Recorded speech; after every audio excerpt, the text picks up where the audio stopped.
Hey guys, this is Blue Flare 2004 and I'm making a re-upload for a previous video I previously uploaded on Young Vintage Gamer, which is the Xbox Series X and S console review. And this video was uploaded previously in October 1st, 2025. Now, just to be serious, I didn't make any changes to the video, and the video is still the same as always.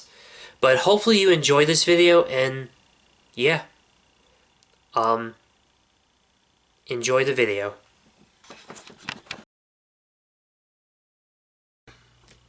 Hey YouTube, hey guys, this is Young Vintage Gamer here, and I do apologize for a certain video taking so long. I'm still working on it, but for now I'm gonna make a video about one of the consoles that came out about 5 years ago in 2020. The same year the PlayStation 5 got introduced that I previously reviewed and did an unboxing video for. I also did an unboxing video for this console, so here we got the Xbox Series X console, and there's also a digital version called the Xbox Series S.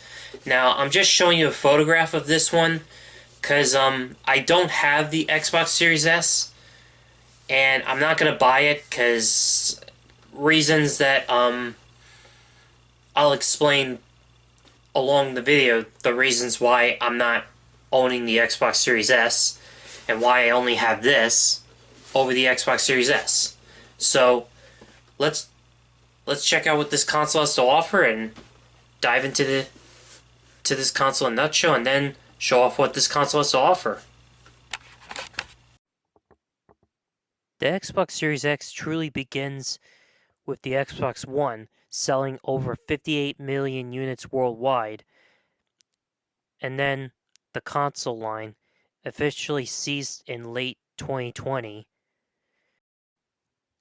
And then in November 10th of 2020, the Xbox Series X, as well as its digital version, the Xbox Series S, were introduced at that time. Now, there were industry rumors about new Xbox hardware that started as early as June 2018, with Microsoft's Phil Spencer confirming they were deep into architecturing the next Xbox consoles at that time. The hardware was believed to be a family of devices under the codename Scarlet, including a low-cost version following a similar scheme as the Xbox One family of consoles, with major emphasis, sorry if I butchered it, on game streaming and backwards compatibility. By March of 2019, further industry rumors had been led to speculation of two consoles within the Scarlet family under codename Anaconda. I might have butchered it, spelled Anaconda. Hope you know how to pronounce that.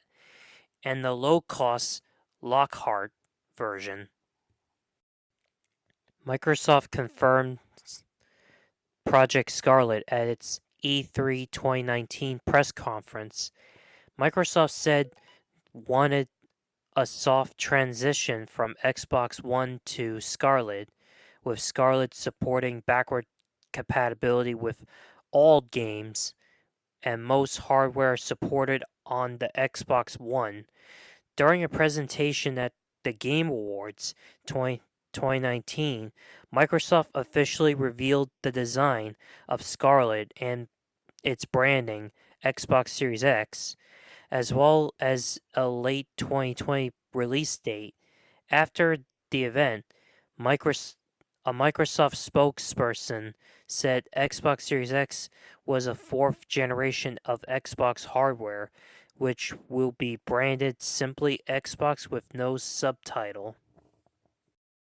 Microsoft planned to detail the hardware specifications and launched games for the Series X at the 2020 Game Developers Conference and E3 2020, but the events were canceled due to the COVID-19 pandemic, unfortunately.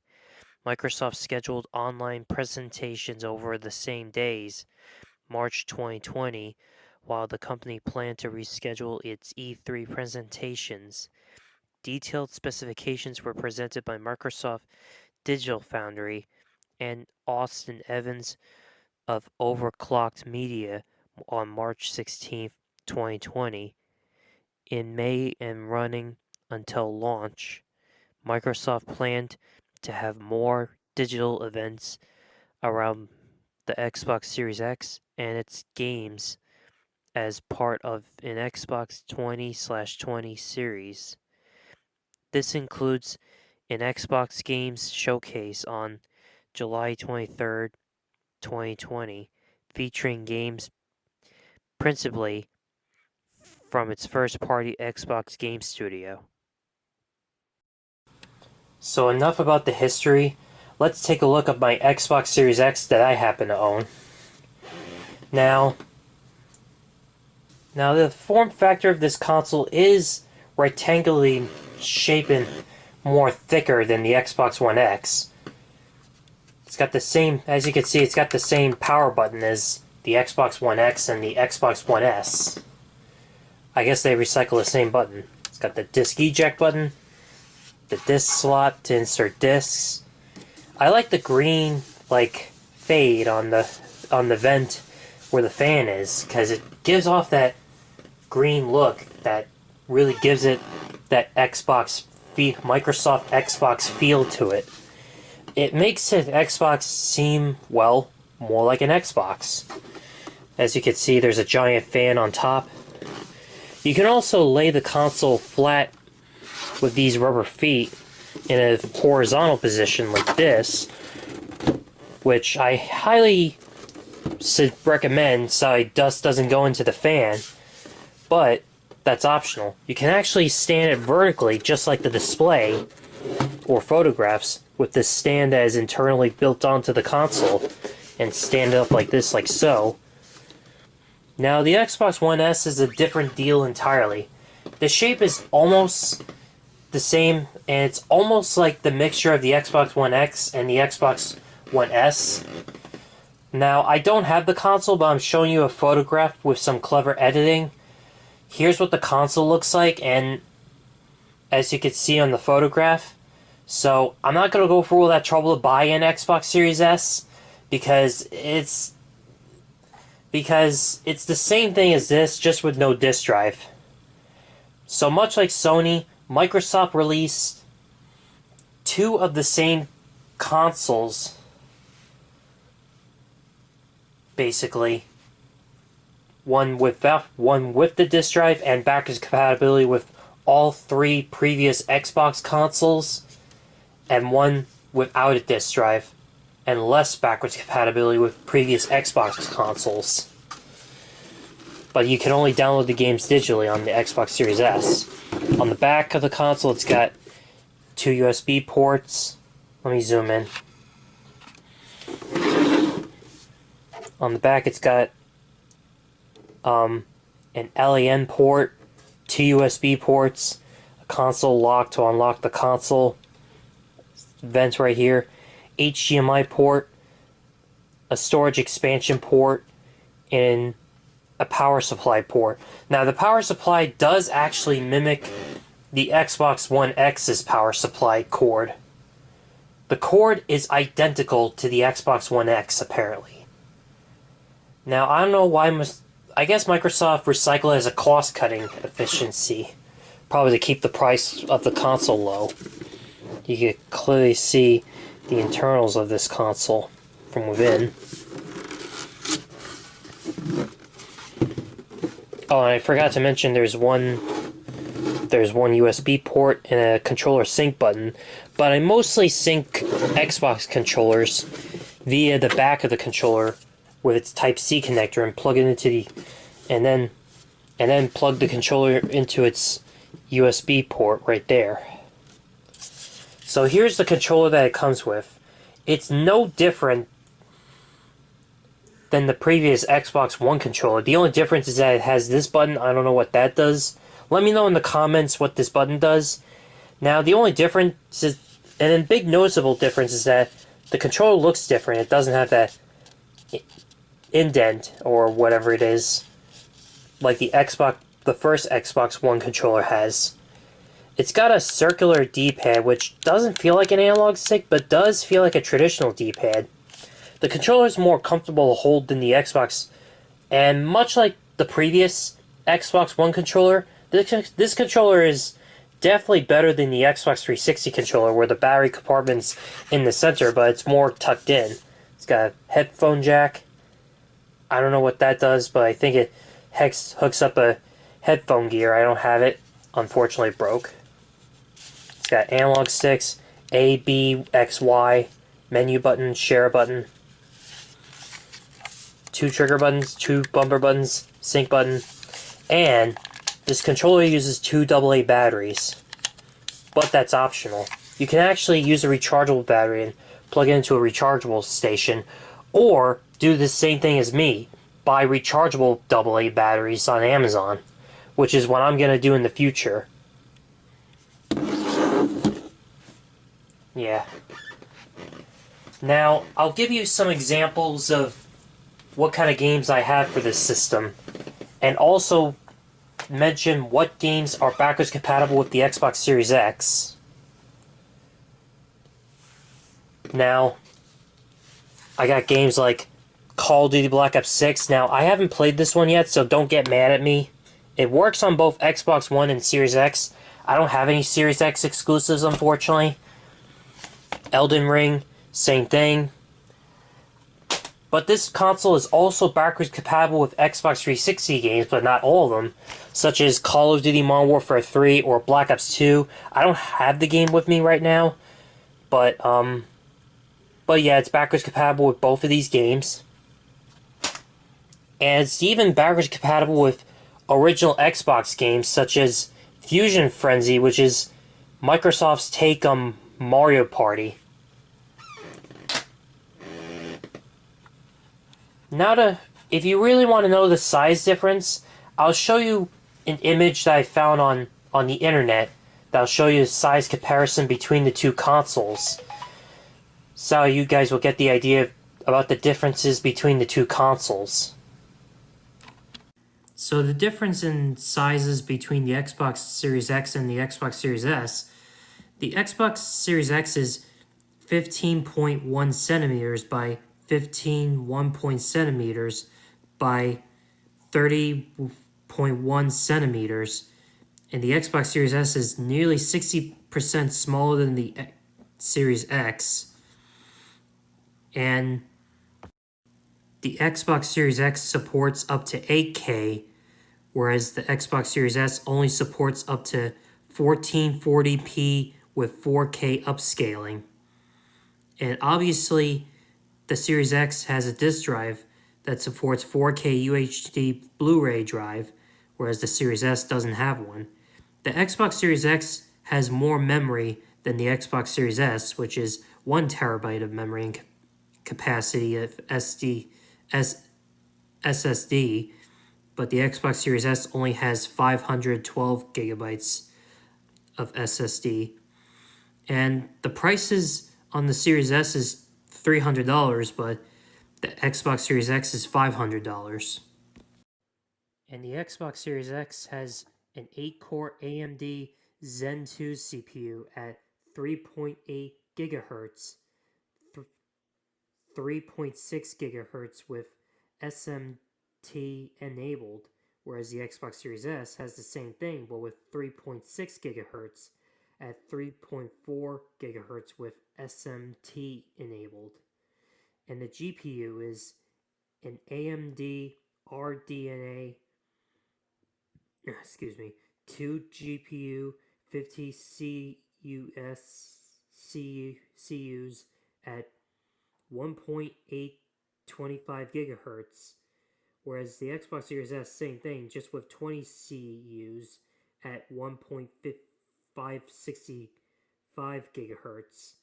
And the GPU power is 12.15 T-flops, whereas the Xbox Series S is 4 T-flops.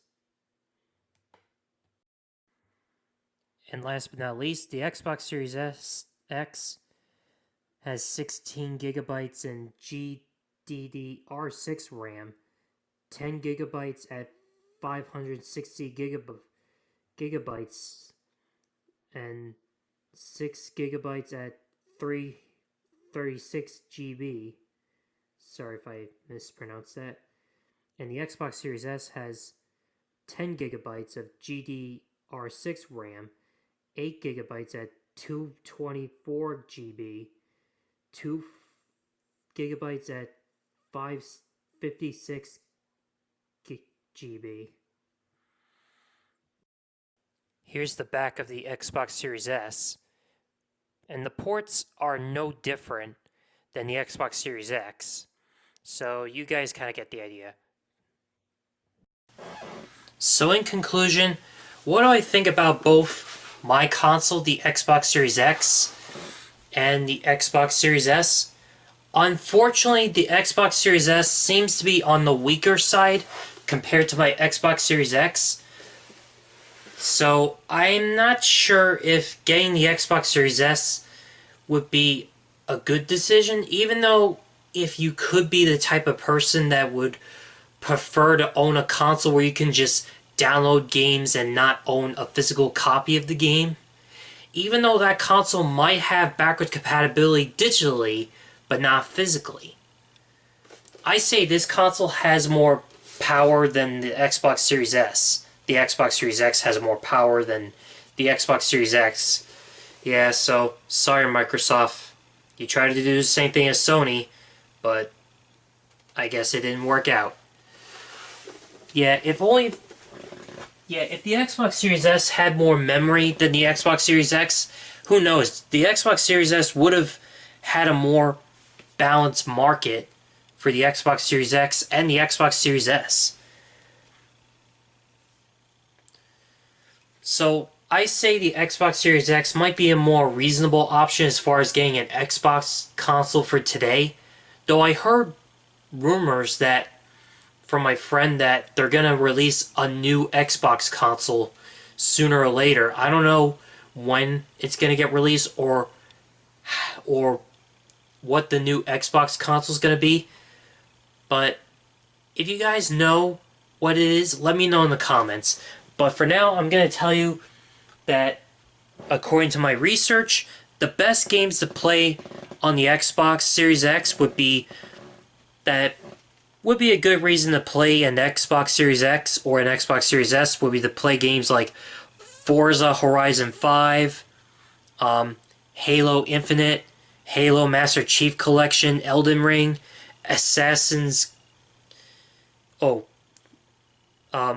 Senua's Saga Hellblade 2,